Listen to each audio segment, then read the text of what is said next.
வணக்கம் தமிழக மக்களே. இன்று திமுகவை அழைத்து விட்டோம் என்று ரொம்ப சந்தோஷப்படுகிறீர்கள். அது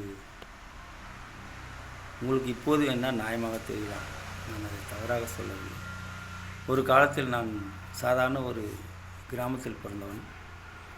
அந்த கிராமத்தில் ஒரு 80-82 இருக்கும். நான் எதுக்காக பதிவிடுகிறேன் என்றால், நான் இது நடந்த வரலாறு. ஒரு கிராமத்தில் இருந்தால் ஒரு ஊருக்கு ஒரு ஊர் கவுண்டர் வைப்பாங்க. அந்த ஊர் கவுண்டர்களை அந்த பஞ்சாயத்துக்குள்ளே ஒரு எஜமானர், அதாவது வசதி வாய்ப்பு படைத்தவர்கள், அவங்கள நம்ம சாமின்னு தான் கூப்பிடணும். அந்த எஜமானர்களுக்கு ஒரு என்ன சொல்கிறோம், மேனேஜர்ன்றோம். அந்த மாதிரி ஒருத்தர் அந்த வீட்டுக்கு ஒரு வேலை வச்சுருப்பாங்க. ஏதாவது எடுப்படி வேலை செய்கிறதுக்கு எல்லாத்துக்கும். அவர் ஒரு ஊர் கவர்னர்கிட்ட சொல்லுவார், சாமி வர சொன்னார், உங்களுக்கு சாயங்காலம் 5 மணிக்கு வர சொன்னார், 4 மணிக்கு வர சொன்னார்னு. அந்த எங்கள் ஊரில் குறைஞ்சது ஒரு 6 கிராமம். அந்த 6 கிராமத்து ஊர் கவுண்டர் மாதிரியும் வர சொல்லுவாங்க. அவங்க சாயங்காலமாக போவாங்க. எந்த டைம் சொன்னால் அந்த டைம் போவாங்க. போய் அவங்க கேட்டுக்கு வெளியே தான் நிற்கணும். செருப்பு போட்டுன்னு போகக்கூடாது, தலைக்கு துண்டு கட்டின்னு போகக்கூடாது. அதுக்காக தான் அந்த துண்டு கட்டிருக்கிறதுக்கு காரணமே அதுதான்.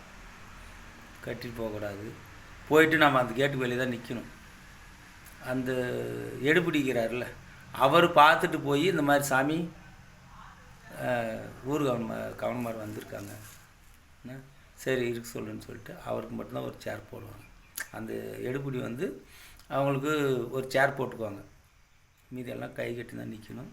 இந்த துண்டு தலை கட்டக்கூடாது, இடுப்பு கீழே தான் இருக்கணும். கையில் இப்படி வச்சுக்கணும், இல்லைன்னா கையில் தான் பிடிச்சிக்கணும். போனது சாமின்னு கும்பிடணும். எல்லாருமே கும்பிட்டது உடனே இந்த மாதிரிப்பா, அப்போ பஞ்சாயத்து தலைவர்னு சொல்ல மாட்டாங்க, எஜமானர் தேர்ந்தெடுக்கணும். அதுக்கு நாங்கள் ஒரு மாதிரி தான் நாங்கள் ஒரு அளவு சொல்லியிருக்கோம். அந்த ஆள் தான் சரி சாமி நீங்கள் சொன்னால் சரி, நீ தான் சொல்லி அவங்க தான் தலைவர். இன்றைக்கி திராவிட முன்னேற்ற கழகம் வந்த பின்னாடி தான் இன்றைக்கி தலைவர்னா நீ நிற்கலாம், நான் நிற்கலாம், என் பையன் நிற்கலாம், தாழ்த்தப்பட்டவன் நிற்கலாம், நல்லவன் நிற்கலாம், கட்டணும், எல்லாமே நிற்கலாம். அன்றைக்கி அப்படி கிடையாது. எஜமானர்னா அவங்க தான், எஜமானராக அவங்க தான், தலைவர்னா அவங்க தான். அது தலைவர்னு சொல்ல மாட்டாங்க, எஜமானர். அப்படி தான் எனக்கு தெரிஞ்சு 2 முறை இருந்திருக்கு. 2 முறை இருந்திருக்கு. 3வது முறை திமுக தான். அது எம்ஜிஆர் ஆட்சிக்கு வந்த பின்னாடி ஒரு முறை எலெக்ஷன் வச்சார். அப்போ தான் தலைவர் திமுககாரன். அப்போ எம்ஜிஆர் போது 72% திமுக வந்துச்சு. மீதி எவ்வளோ இருக்குது, 100ல் 72%, 28% தான் அண்ணா திமுக வந்துச்சு எம்ஜிஆர் காலத்தில். அதனால தான் எம்ஜிஆரே 10 வருஷம் திரும்பினு தலைவர் உள்ளாட்சி தேர்தல் நடத்தலை. அது வரலாறு. யாருனாலும் கேளுங்க, அதிமுககாரே கேளுங்க, இல்லை வேறு யாராவதுனாலும் கேளுங்க, இது உண்மையாக இல்லைன்றது.